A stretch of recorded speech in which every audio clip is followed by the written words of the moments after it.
the name of Allah, the most gracious and the most merciful. In this video, we are going to talk about how we use since and for in a sentence. First of all, we have to know that since and for is used in perfect continuous tense. آج کی اس video میں ہم since اور for کس طرح فقرے کے اندر استعمال ہوتا ہے اس کے بارے میں بات کرنے جا رہے ہیں. یہ بات یاد رکھیں کہ پرفیکٹ کنٹینیوس کے اندر since اور for کو یوز کیا جاتا ہے. اگر کنٹینیوس ٹینس میں ٹائم کو لگا دیا جائے تو یہ پرفیکٹ کنٹینیوس ٹینس بن جاتا ہے. تو ٹائم جو ہے وہ دو طرح کا ہوتا ہے. دونوں طرح کے ٹائم کو ہم ڈسکس کرتے ہیں. پہلا پیریڈ آف ٹائم، بریکٹ کے اندر لکھا ہوا ہے دورانیہ. دورانیہ کیا ہوتا ہے؟ کوئی کام شروع ہوا ہے اور کتنا وقت اس کو گزر چکا ہے، یہ دورانیہ کہلاتا ہے. اور دورانیہ میں پیریڈ آف ٹائم میں فار یوز کیا جاتا ہے. For is used in a sentence to indicate period of time. Period of time کو شو کرنے کے لیے فار یوز کیا جاتا ہے. تو اب دیکھتے ہیں کہ ٹائم کے یونٹس کس طرح کے اگر ہم فقرے میں استعمال کرنا چاہیں تو ہم فار کو یوز کرتے ہیں، یا اگر ہم ٹرانسلیٹ کر رہے ہیں اردو سے انگلش ٹرانسلیٹ کر رہے ہیں تو کون سے فقرے میں ٹائم کا کس طرح کا یونٹ فقرے کے اندر دیا جائے تو ہم اس کے مطابق ٹرانسلیٹ کرتے ہوئے فار کو یوز کرتے ہیں. ٹائم کا سب سے چھوٹا یونٹ ہے سیکنڈ. تو ٹائم اگر سیکنڈ میں ہو، سیکنڈ سے بنتے ہیں منٹس، منٹ سے بنتے ہیں آورز، آورز سے بنتے ہیں ڈیز، ڈیز سے بنتے ہیں ویکس، ویک سے بنتے ہیں منتھس، منتھ سے بنتے ہیں ایئرز، ایئر سے بنتے ہیں ڈیکیڈز، اور ڈیکیڈ سے بنتی ہیں centuries. Unit of time second سے لے کر منٹس، پھر آورز، پھر ڈیز، پھر ویکس، پھر منتھس، پھر ایئرز، پھر ڈیکیڈز، پھر سینچریز. یہ ٹائم کے یونٹس ہیں. تو اگر ہم نے کسی بھی سینٹینس کے اندر اس ٹائم کے یونٹ کو یوز کرنا ہو so that indicates period of time. اتنا ٹائم ہو گیا ہے اس کام کو شروع ہوئے. پھر ہم فار یوز کرتے ہیں.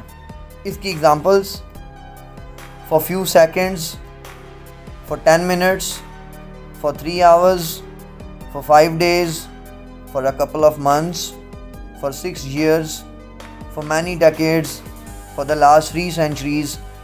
ہم نے ایگزامپلز میں انہی ٹائم کے یونٹس کو یوز کر کے تو سمجھنے کی کوشش کی کہ اگر کسی سینٹینس میں ہم ان یونٹس کو لکھنا چاہیں تو اس سے پہلے ہم فار لگاتے ہیں because it indicates period of time.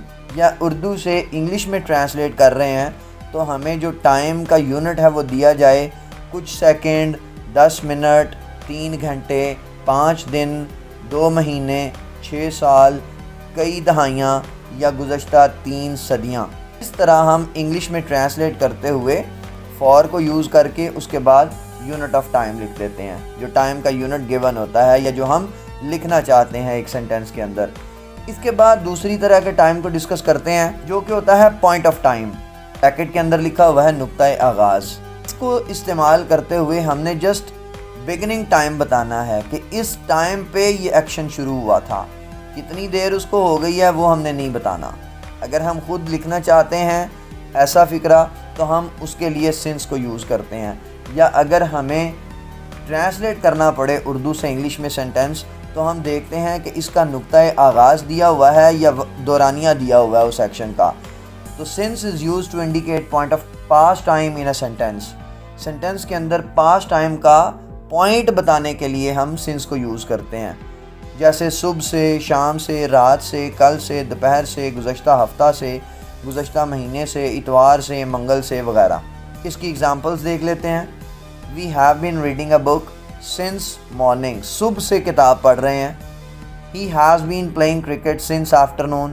وہ دوپہر سے کرکٹ کھیل رہا ہے. He has been ill since last week. وہ گزشتہ ہفتے سے بیمار ہے. You have been waiting for ticket since last Tuesday. گزشتہ منگل سے تم ٹکٹ کا انتظار کر رہے ہو.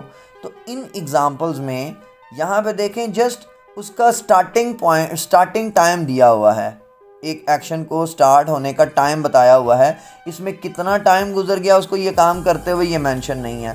تو اس قسم کے فقرات کے لیے ہم سنس کا یوز کرتے ہیں. اگر آپ کو ہمارا یہ ویڈیو پسند آیا تو اس ویڈیو کو لائک کریں، ہمارے چینل کو سبسکرائب کریں اور بیل آئیکن کو پریس کر دیں تاکہ ہمارے آنے والے ویڈیوز کا نوٹیفیکیشن آپ کو ملتا رہے.